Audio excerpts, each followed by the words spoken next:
Welcome to the Defense Corp podcast. I'm Stewart Webb, senior analyst and editor, and with me today is Murray, associate editor and senior analyst.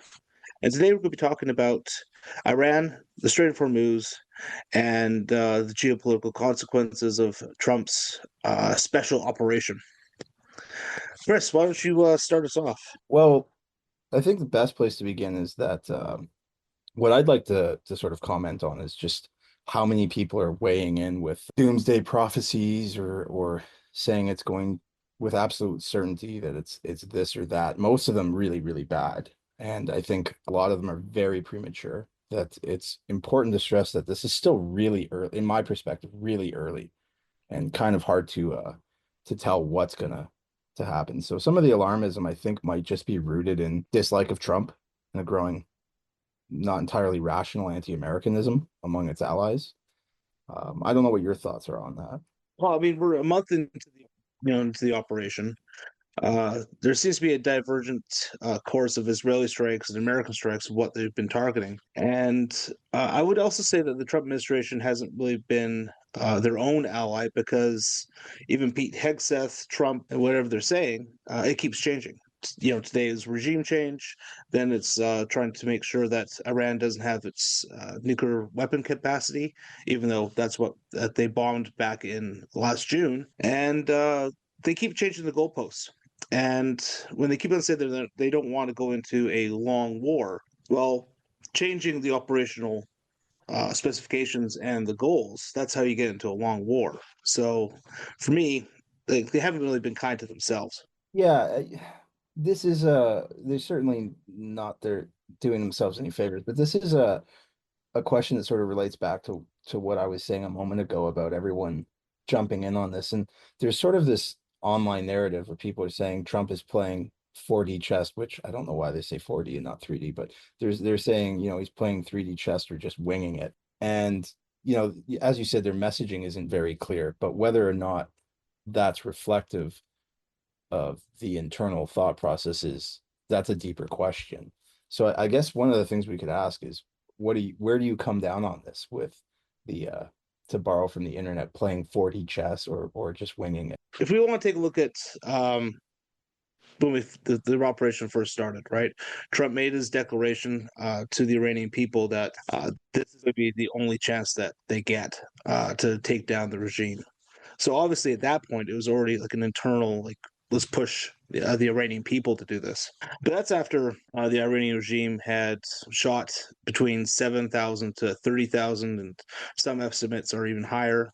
The Iranian population don't have guns or weapons themselves. You can't really expect the Iranian people to jump up and overthrow the government when they're not even armed. And then Trump had mentioned that they were going to train the Iranian Kurdish forces stationed in Iran. And hopefully, that 10% population of the Kurdish people in Iran would be able to create a diversion for the IRGC and the Iranian army, and then that would allow the Iranian people to jump up. That's what I'm getting at. Is that I think the Trump administration themselves, they keep changing the goalposts.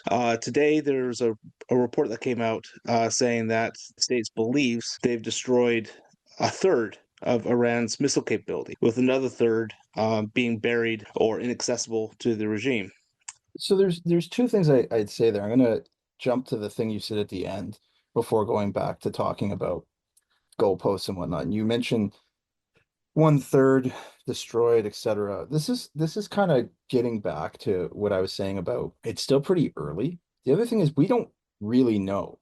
We don't, there's a lot of unknowns with a state like Iran. Our intelligence is somewhat limited on like the actual capacity of what they have and how quickly they're burning through their arsenal. So that's why I think 12 weeks might be a more realistic point at which to reflect as opposed to like 3, 4 weeks in. So I think there's a lot of certainty being thrown around in comments when there's a lot more uncertainty. And I think it betrays the motives or the limitations of the commentators who are discussing things in these terms. And moving back to, there's a lot you just threw at me. So I have more than one idea and more than one thing I want to talk about in response. But we talk about moving the goalpost. So my read on the Trump administration generally is part of this, and then part of this is what's going on in Iran. And I think that with the U.S. actions in Iran, I think part of it is just, this might sound like a more negative word than I intended to, but opportunism,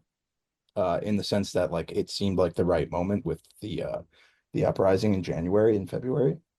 So I think there's a seizing the moment versus some more longer term strategic underlying strategic considerations as well. And in terms of underlying goals, getting to my more broad or general views of the Trump administration, I think there's a lot of, my view's always been that you should tend to take a leader at face value and believe what they're saying, but that should be tempered by what is realistically possible. There are some leaders who will say some pretty wild things that, they're simply beyond their capabilities to execute. But with the Trump administration, I think a lot of it is just a lack of professional experience and qualifications, which is why you get so much mixed messaging. I mean, we know this from the last time he was president as well, that it tends to be a very chaotic administration.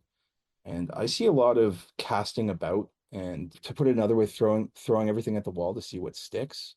I think that if we take it at face value, you can assume most of what they're saying is actually all part of the underlying consideration. So I don't think it's that they're moving the goalposts. I think you're just getting different views into the thinking and conversation from different perspectives. And I think if you take it in its entirety, it kind of reveals the thinking, which again is, I think, partially taking advantage of the opportunity that they see. Whether it's there or not is another question we can talk about. But that and long-term underlying strategic considerations, right? Like a lot of Western allies are really eager to line up and wag their finger at the Yanks about this. But the alternative, the counterpoint would be that I would say is, well, you've been trying diplomacy for 40 something years, and where has that gotten you besides buying the Ayatollah's time or the mullah's time?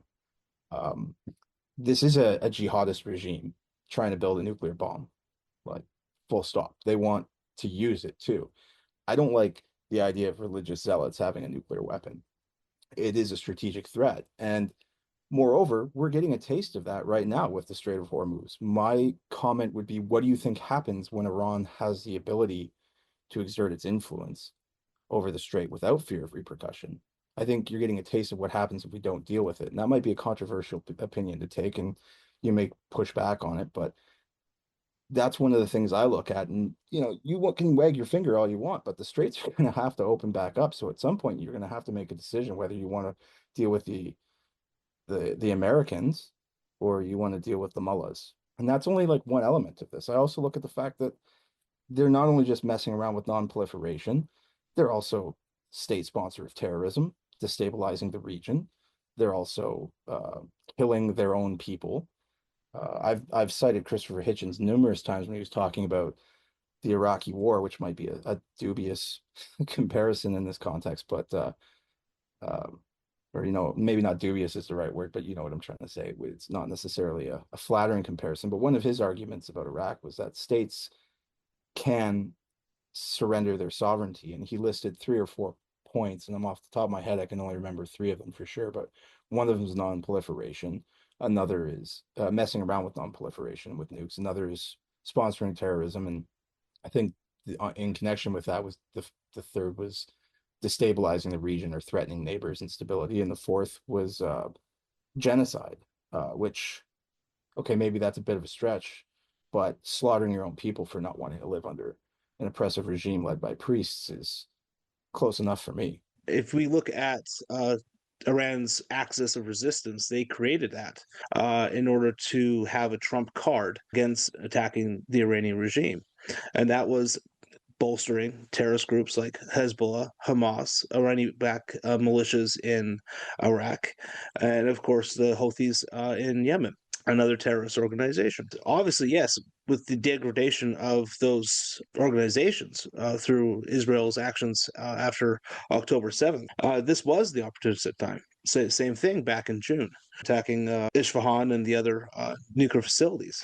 But my concern is that the Trump administration has got forward with regime change and now degradation of missile capabilities or whatever else. And we're going to get into the reality that it's going to be mowing the grass. The regime's not going to change.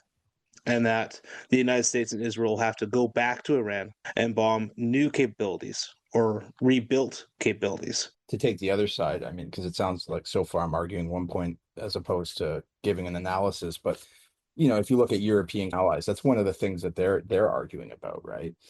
Yeah. Is you're not going to in the long term achieve the regime change, and then you're going to be, hardening them. But the counterpoint to that being they already were there, in my opinion, and I don't think you're not really changing what they were already doing. It might change their metrics of how they achieve it or pursue it. The other argument, Europeans, I've seen the French senator, I forget his name off the top of my head, offering a fairly valid criticism that it's a distraction from Epstein and all of these things, domestic, which, I mean, my comment would be most foreign policy is for domestic consumption, so that's hardly a revelation. Another one that I'm hearing more from more serious strategic thinkers is that one of the threats with, as you pointed out, degrading these forces is that you actually destabilize and create power vacuums and chaos, and that the US government, or the Trump administration anyways, doesn't seem to have really thought out long term that consequence and how that's going to impact them, the global economy, and how they're going to deal with it. And whether they have or not, it's tough to say, but that seems to be the appearance. But one might argue that, the 4D chess argument would be like, oh, well, he knows this, but it's going to pivot energy to the West, or some other argument like that. But I think that generally speaking, what you see is I won't say they haven't gamed it out, but I don't think they're paying too much attention. No, and I think that they may have also underestimated Iran's actions in the Strait of Hormuz, right?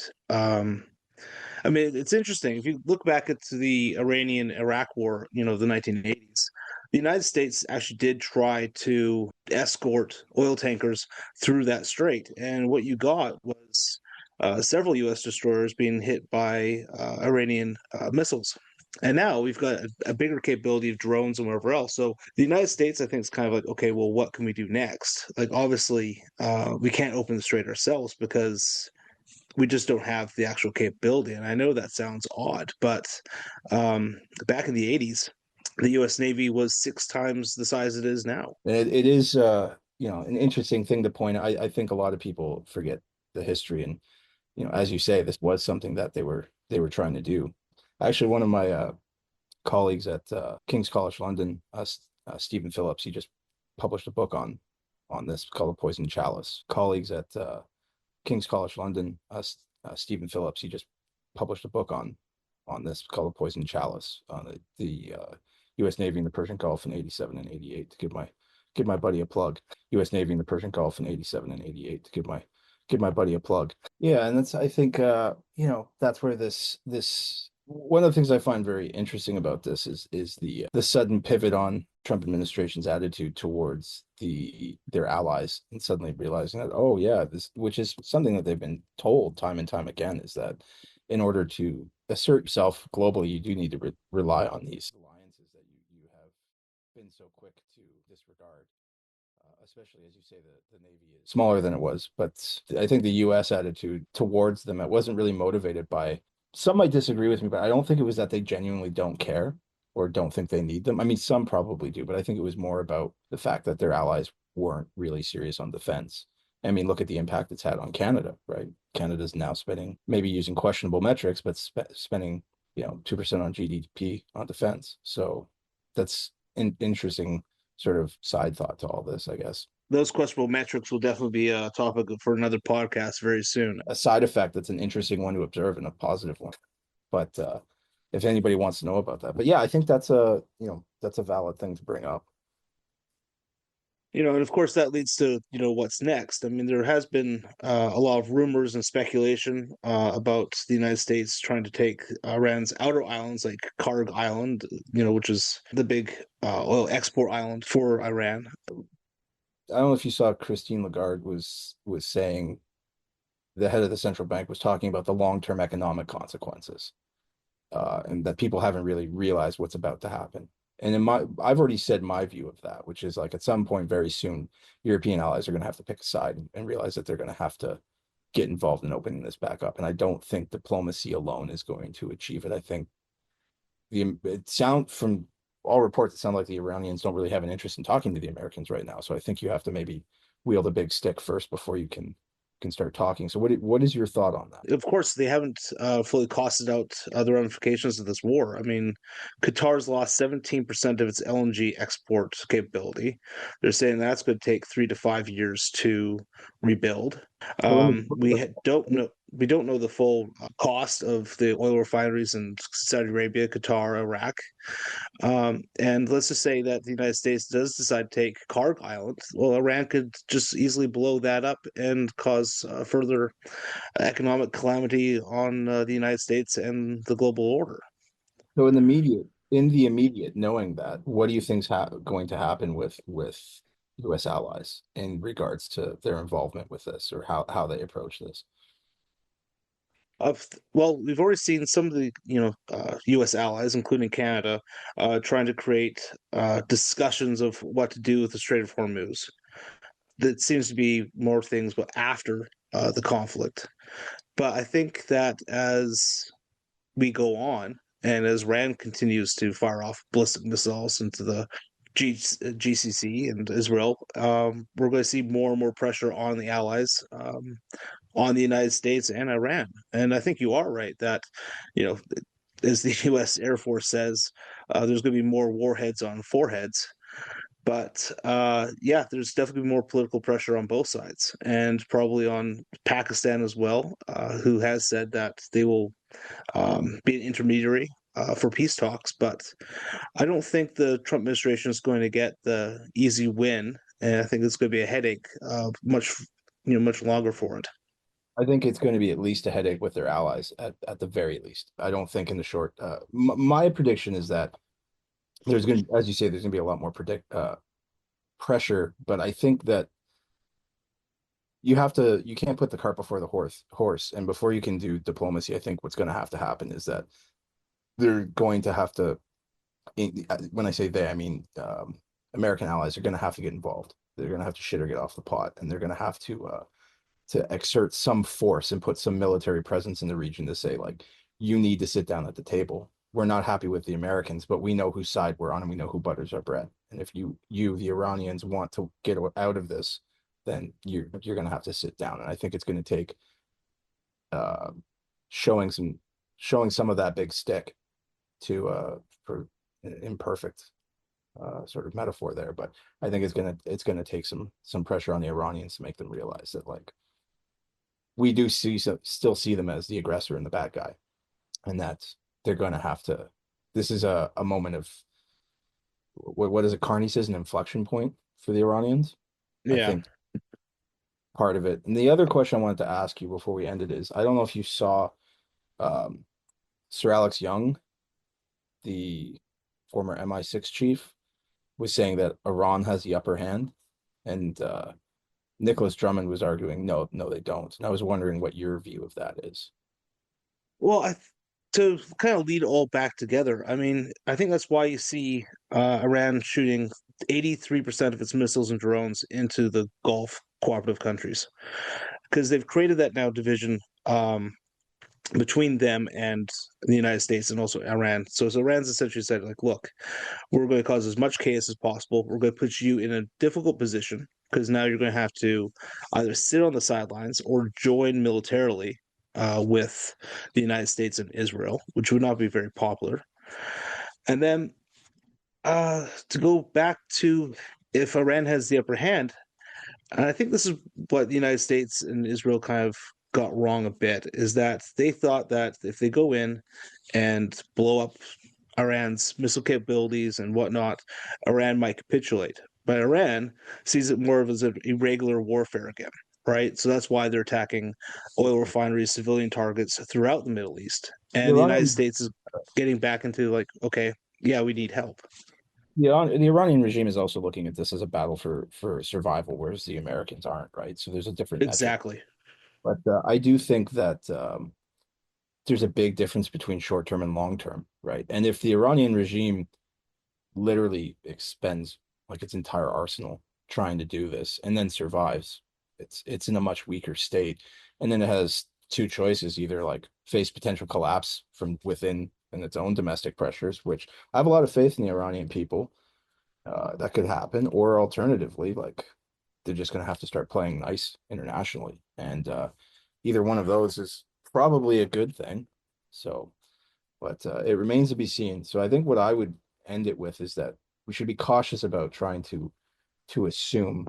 Again, coming back to my initial comments, I think it's still really early to be trying to say, well, this is a long-term strategic failure that's going to weaken the U.S. Or I think it's still a lot to play out before we know anything.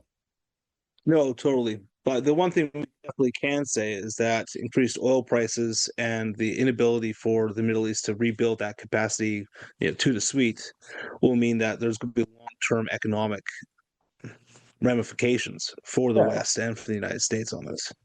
How that plays out, though, remains to be seen, right? That could be very bad for Totally. us, but in the long term, it could actually end up being kind of a blessing because, again, it's that pressure that, well, I mean, countries like Canada, for example, we're both Canadian, they need a swift kick in the pants to realize like they're withholding natural resources like LNG, for example, telling the Germans there's no business case for sending it over there. Well, I think the world events would beg to differ. So Oh, no. maybe that shifts some talk. So maybe that's a positive, and that again, well, it remains to be seen, and that might be a good place to end it. There is like we still don't know. A lot of Exactly. And I want to add to that. I think there was actually a recent article saying that British Columbia was importing LNG from Australia. So, I mean, you are right. Canada does need to get swift kick in the pants when it comes to its energy infrastructure. And I hope that this government will do something. But will that also remains to be seen. Thank you for listening to the Defense Support Podcast. Podcast can be found on Apple, Amazon Music, Spotify, and YouTube. Don't forget to follow the channel, leave us a comment. It helps with us being found by others. There is more content on the website, of course. Have a great day, and until next time.